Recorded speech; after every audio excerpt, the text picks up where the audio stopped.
Hello, welcome back to Rev Endurance Sports and another edition of What is in Our Stand today.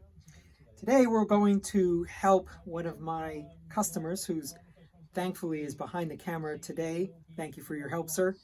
And we're going to swap a cassette from a trainer to his road wheel so that he can do a climbing ride that I have planned for tomorrow, which is going to be a lot of steep stuff. But before we get going on that, please support the channel by liking this video so YouTube can find it, and then subscribe to the channel. What we talk about here is routine maintenance on your bike, sometimes preventative, sometimes things that actually have to happen. And then we have product reviews and things like that whenever I decide I want to buy something new, because I'm not getting this product. I'm buying it for myself, testing it, evaluating it, and then I recommend it to my customers. So anyway, let's get started on this. When you need to remove a cassette, the most common tool that you'll probably need is a chain whip. Now this is the one from Park Tool, and it's the SR-1. All right. And, you know, other tool companies make them, Pedro's and other people like that. So SR1, and you have a piece of chain, and I'll show you how this works, but you wrap that around the cassette. Then you need a lock ring removal tool. And in this case, it's going to be Shimano. So we're going to use the FR-5. But if you had a Campagnolo setup, then you would need this one. And that is called the FR11, okay? And then this is, I just threw this in as a bonus. This is if you had a freewheel and you wanted to remove the freewheel from a bicycle wheel. Now, big difference between a freewheel and a cassette is that a cassette goes onto a hub body, and usually the cogs do come apart. A freewheel has its own hub, for lack of a better description, built in to the cassette. So it's a different setup, and it's usually for something much older, 6-speed, 5-speed, those kinds of things. All right, so that's how you remove it with this guy here. And then to install it, the torque wrench is necessary to do the job correctly. I sometimes remove these lock rings, and they're very, very, very tight, and I know that they're past the appropriate torque. In this case, because it's a Shimano and a SRAM cassette, it is 40 Newton meters, and that's what this is set up for. If you don't know what Newton meters are, there is a table that you can find online. Okay, and then you take that freewheel tool and you put it inside a 1-inch socket, and then you have a nice good grasp. Okay, so let's get started. Now, before we started filming, I loosened up the freewheel, the cassette on this indoor trainer. Okay, so this tool here fits right inside. This is what's called a cassette lock ring. So it fits right inside there. Then you have your chain whip. And you take your chain whip and anchor this side first. Find one of the cogs that you want to use. And so if I'm on the second to last cog, then I wrap this chain around the second to last cog. Now this is going to act as a counter force because you're going to loosen this lock ring. And it is a correct threaded lock ring. So a lot of things on the bike, every now and then you may find something that is reverse threaded, but this is righty-tighty, lefty-loosey. All right, so we're going to hold the chain whip, and then we're going to lefty-loosey as I mentioned before, I had already loosened this before shooting the video. All right, so we take that lock ring off and set that to the side. Put your wrench down, set that to the side, and pull up, and there's your whole cassette. All right, so we're going to set that to the side for now.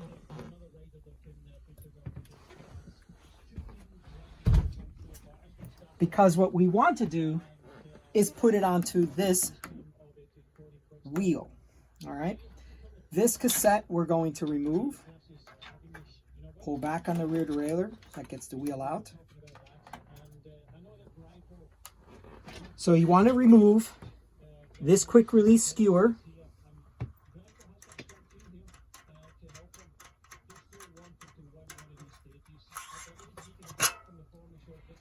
And just as a bonus, whenever you have these springs, you want to make sure that the cones face into the wheel.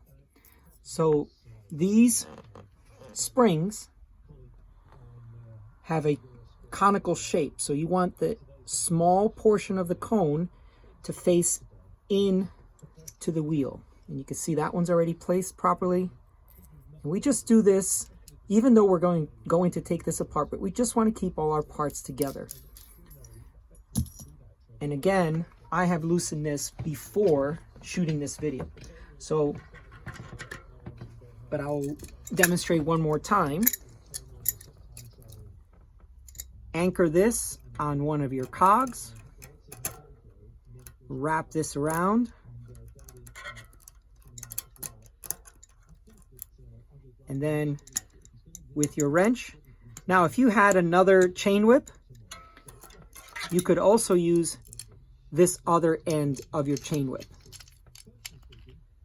And so that tool fits right into the other end of the chain whip. And why would you have extra chain whips? Well, maybe you have a single speed bike, and so there's a different chain whip for that.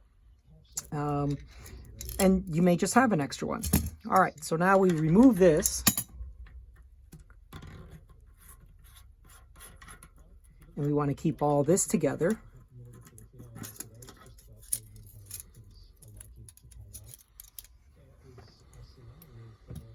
Now let's move over to the bench so we have really good lighting.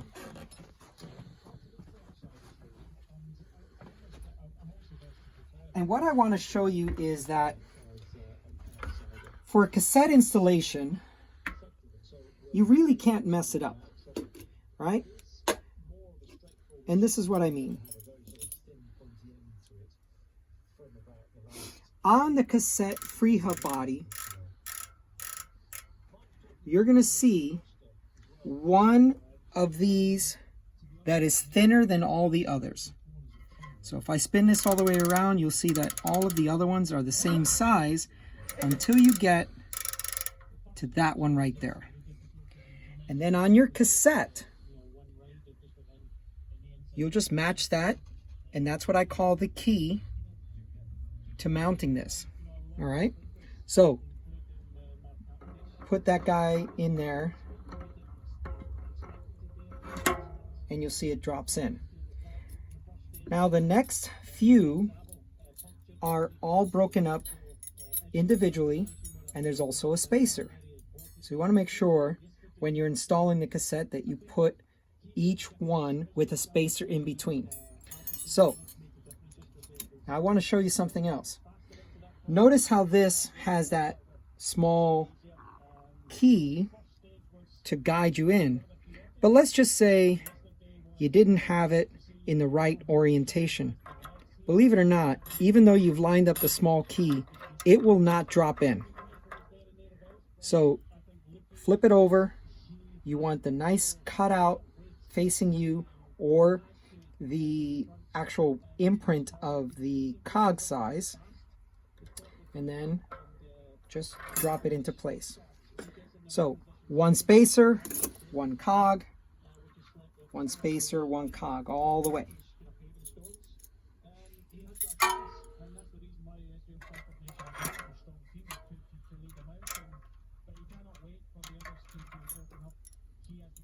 One spacer, one cog. Now, some cassettes have 2 or 3 cogs welded together.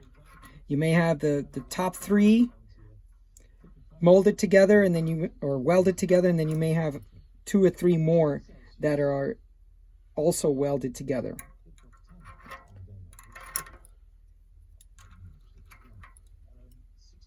So we're just about done with all of the spacers and individual cogs. And now what we have is the last 2, almost always the last one has its own integrated spacer, but sometimes the last 2 may have it. So we put this guy on here, and then, like I said, this one has an integrated spacer. Now, I sometimes have trouble finding it there, so I look on the back side. Just helps me. And there's the key again. And you want to make sure that that actually slots into place.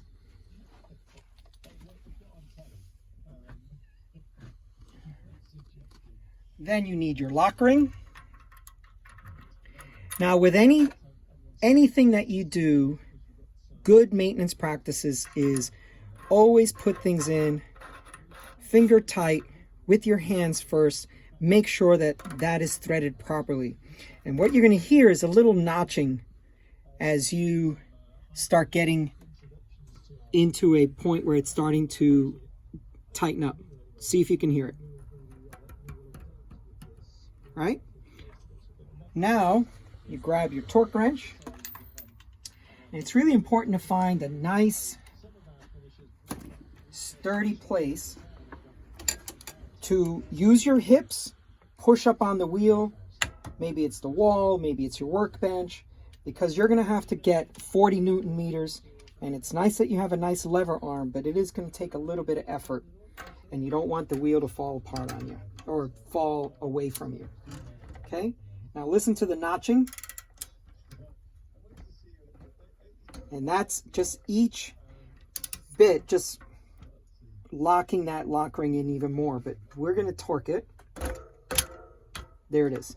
Watch the wrench here. You'll see that it breaks free.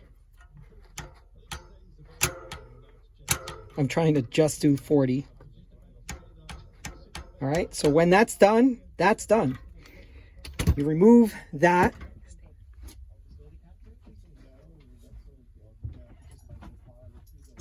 Then put your skewer back on. Remember that the cones go to the inside.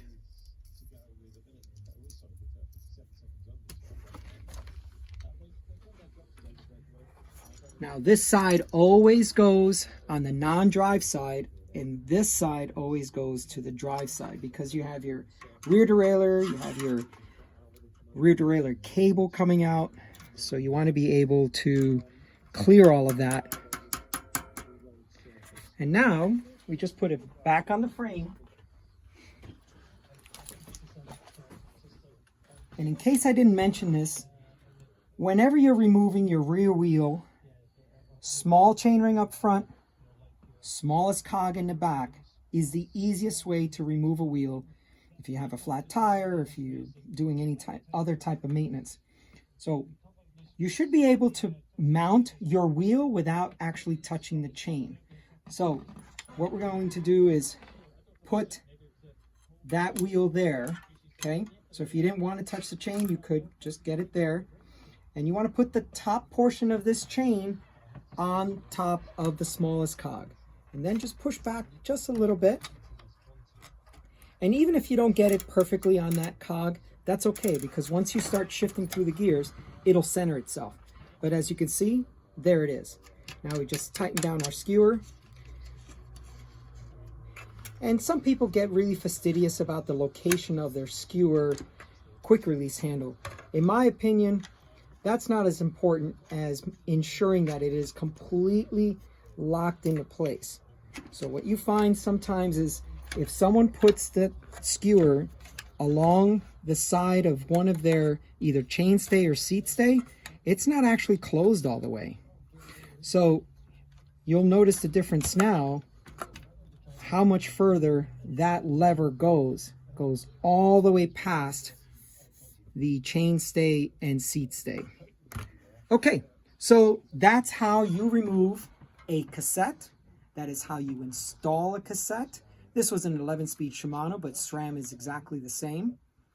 That was one of the good things that SRAM did when they came into the road market. They made their stuff compatible, so the lock rings are compatible.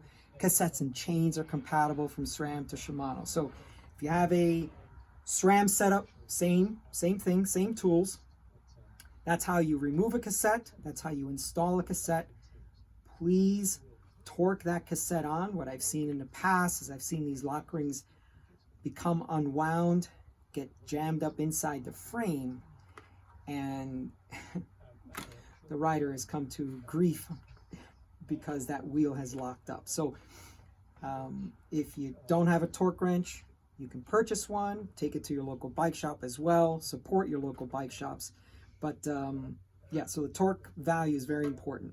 Anyway, I appreciate your time today. I appreciate those who have subscribed to the channel. If you haven't yet, please support the channel and subscribe to it. I'd love to put out a lot more content when I have a lot more free time to do so. Okay? Thank you so much, and we'll see you up the road.